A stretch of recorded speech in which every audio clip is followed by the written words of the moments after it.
What's up, YouTube? This is YB coming at you with another video. I'm late to the party, but hey, I'm here.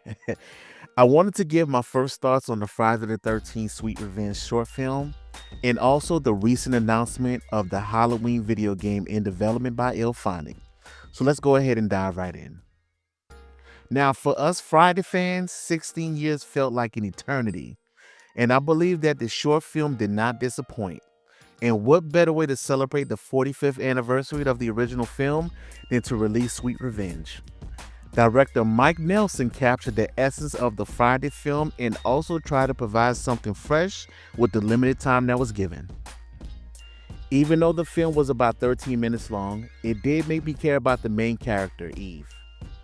I also like the creepy Apple guy. He gave me a modernized version of Crazy Ralph from the first two Friday films. Another thing I did like was the cinematography. I'm not sure on when the film takes place, but it had a great look, and also the music in the film definitely felt like I was watching a Friday the 13th full film. Now, we can't talk about Jason without talking about the kills, and this short film did its job. Right after we see Eve get pulled in the water, we see two victims that were completely brutalized. Now, the elephant in the room is the propeller kill. It was a cool kill and something creative. Now, me and my friends love the Friday the 13th game, and I believe we talked about wanting a kill like that in the game, and seeing it brought to life brought a smile to my face. Also, I remember when the Jason universe was first announced, a lot of people were concerned about the design of the mask. But when Jason was in action, the mask wasn't even a factor. It just felt like another variation of the mask we've gotten over the years. Now, the only thing I could say that was a head scratcher for me was when Eve was pulled underwater by Jason. It left me wondering how long she was underwater for, because the next time we did see her, it was already nighttime. Also, we seen a tone shift in her character afterwards, and it did give me a little Halloween Ends vibes. And it also left me wondering, is there a connection between her and Jason now? After we see her become a killer herself, is she officially undead like Jason? Now, did the water makes the person undead? But overall, I love the short film and would like to see Mike Nelson make a full feature-length Friday the 13th film.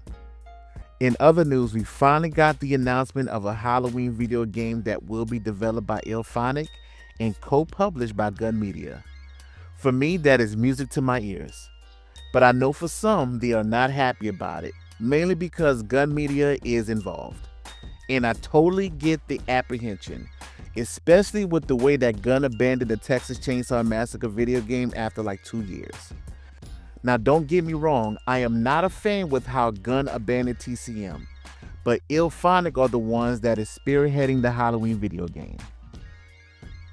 No company is perfect, but for me, IllFonic does have a track record of continuous support with games like Killer Clowns from Outer Space, Ghostbusters, Spirits Unleashed, and even bringing back Predator Hunting Grounds and porting it to Xbox.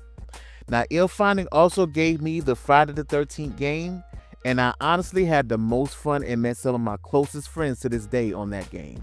So they get the benefit of the doubt from me. We also know that Malik Akkad and John Carpenter are involved with the Halloween project. Knowing that John Carpenter is a gamer himself, I don't think he will be involved in a project if they couldn't do it justice. We also know that we will be getting both a single player mode and also a 1v4 multiplayer mode as well. Now, with the single player mode, I am hoping we get an extensive open world mode where we can interact with a lot of Haddonfield and put ourselves in the universe of the original movie. Now, it doesn't have to be like GTA, but I would like to have it where it has replay value.